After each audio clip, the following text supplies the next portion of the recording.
Now, can we get back to the argument? I mean, I think there's like feminists who say like, oh, we live in such a patriarchy and we're so oppressed. And then there's feminists who say like, who just support women just like pursuing their goals, reaching their fullest potential and being But you don't believe women should strive for all goals, right? Like, well, you can have bad goals that women shouldn't pursue. You would agree with that? I mean, when it comes to like me evaluating other people's goals, pursue whatever goal you want to pursue, so long as you're not causing active harm to anyone. Okay, so you have an active harm principle. So the active harm principle is like, do as thou wilt as long as it harms nobody else. Yeah. That's impossible, though, because directly. Yeah, but this is the problem with the harm principle in general. Is that most people don't have goals that are harming people. Like most women aren't trying to pursue. Well, I think that people don't generally set out to harm people, but I think that people can have goals that harm people, whether they set out to. The goals I'm talking about are personal and professional goals mostly. Yeah.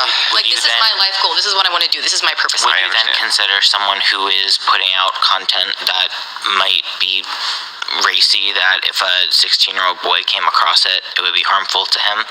That could harm him, yeah. Yeah, could harm him. But I mean, also that like pivots into my whole like beliefs on the sex work debate. I want to stay focused on this.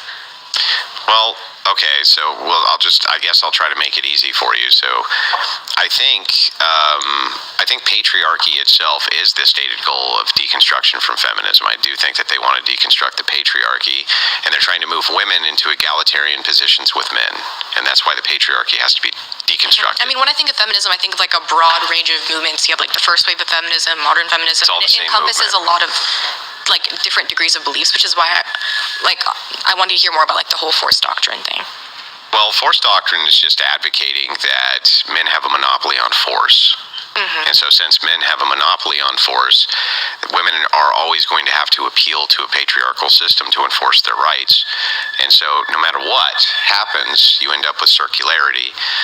Men have the monopoly on force. Women will always have to appeal to men for force. Therefore, it's true feminism and dismantling of patriarchy is never possible because they're always appealing to the patriarchy in order to enforce their rights. Okay. So, I mean, when I hear you say that, what I immediately think is like you're drawing a sort of legitimacy from the fact that men have greater strength, greater capacity for force and violence. They have the monopoly on force, right? They do have the legitimacy from your worldview, not mine. But it's your worldview that gives them the legitimacy. I mean, I'm not the one advocating for force doctrine. Do you believe in God? Yeah. Okay, I'm not Christian. You're not a Christian, so what kind of God do you believe in? I'm Hindu. You're Hindu? Like practicing Hindu? Yes. Why is that so funny? Well, okay, that's fine. I'm just curious, like, why you burst out. So, well, because Hinduism and harm reductionism isn't exactly synonymous, which means that you have a distinction principle here. I don't, like, draw my political views based on my religion completely. Really. Don't you draw your political views from your morals? I mean, yeah. Then where do you get your morals except from your religion? I mean, I don't get all my morals from religion. Where do you get them from? I think there's like some sort of like notion of like objective, like universally understood morals that go beyond religion. I also believe in like separation of like. No, that's just subjective morality. You're just talking about preference. So you get your morals from things you prefer. Like things I prefer are more moral than things I don't. Just like how I think people should be treated. Anyways.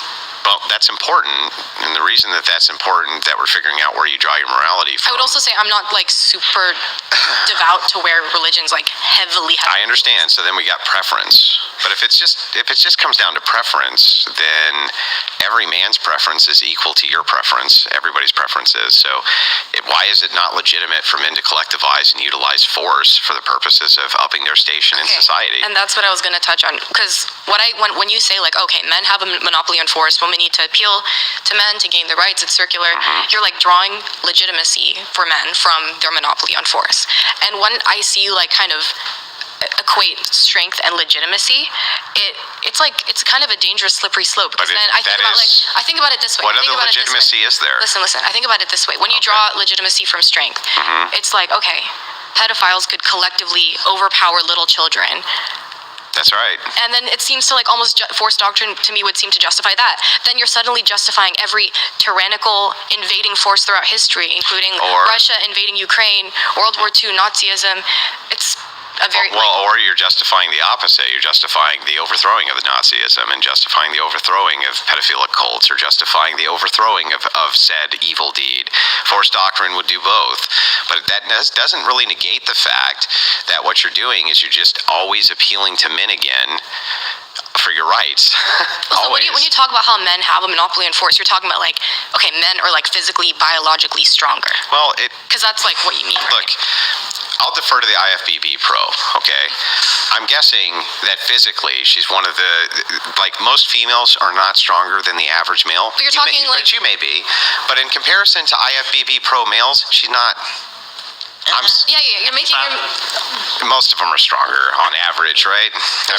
You're pointing. But what I'm saying is that just on average, and it's not minuscule. Like, no offense, right? But I'm guessing that there's hormone replacement and all sorts of thing that goes on that assists with you being able to really get jacked the way that you are, right? Okay, for sure. So the thing is like, men are also doing that in the IFBB, and they get much stronger. And it's not a slight distinction in strength. You're talking about, you're talking about 50 to 75% strength differential. That is fucking huge. That's like fighting with a gorilla. That's like fighting with a gorilla. I agree. From a man's perspective. I agree. Men are collectively a lot, like, biologically, physically stronger. Much physically stronger than the average woman. What I was going to say is, like, when you talk about force and you think about today, okay, let's say you have a 5'2" woman who has access to military-grade weaponry and a missile program, and then you have a 180-pound, 6-foot, whatever man, super strong, who just has, like, a handgun. Force today, it can be, like, remote and can be mechanical and is not purely biological. So she could physically, using force, overpower him. And who's in charge? Who's in charge of all of this industry and builds all of these weapons and uses all of these weapons and designs all these weapons? I mean, women are equally capable of being weapons engineers. I think it's more of an intellectual accomplishment. How come they're not then? Because, I mean, throughout history, women had not been encouraged to enter those kinds of spaces. But, like, if you put a woman into that field today and a man into that field, I think they could both be perfectly successful at it. Let me just ask you a question. Have you ever fired a gun? No. No. Never, right? I've never fired a gun, no. No. Are you aware that they actually require a decent amount of physical strength to handle properly? Sure. Yeah. I've heard about that. Yeah. But, I mean, okay. And the bigger the gun, the more physical strength is required. And the other problem is that you have to carry lots of ammo, and that requires a lot of physical strength. And you have to carry a bunch of gear to feed yourself, and then you have to carry bulletproof vests that you're wearing so that when you get shot, right, you don't die. I think if you gave me a and gun, et cetera, et cetera, et cetera. And the problem is, we know this from hundreds of years of military collected data, not just here, but in every nation on planet Earth, that women consistently have to have the standards lowered for them on average so that they can, in any way, shape, or form, keep up with men in those roles. What that tells us collectively is this: they're not as good in them. Men have a huge advantage in all aspects, even including weapons, including drone piloting. They have advantages in just being able to build things quicker. Almost everything about them is designed as the super predator of the earth. Not predatory in the way that they victimize, but predatory in the way that they can quickly kill almost anything they want to with very little resistance from anything that exists. Because of that, I'm sorry, but you're never going to be able to equalize force between a sex that's 50% on average weaker than them, no matter what technological advances you think you're going to make.